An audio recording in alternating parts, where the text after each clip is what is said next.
హనుమాన్ మాలాధారణ వేసిన స్వాములు పెద్దపల్లి జిల్లా సుల్తానాబాద్ పట్టణ కేంద్రంలోని శాస్త్రీనగర్లోని హనుమాన్ విగ్రహంతో శాస్త్రీనగర్లో శోభాయాత్ర భక్తి శ్రద్ధలతో ఘనంగా నిర్వహించారు. హనుమాన్ భక్తులు భజన పాటలతోటి ఊరేగింపు శోభాయాత్రలో పాల్గొన్నారు.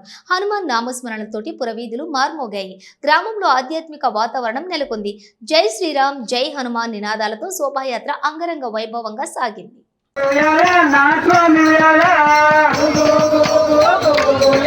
నా స్వామి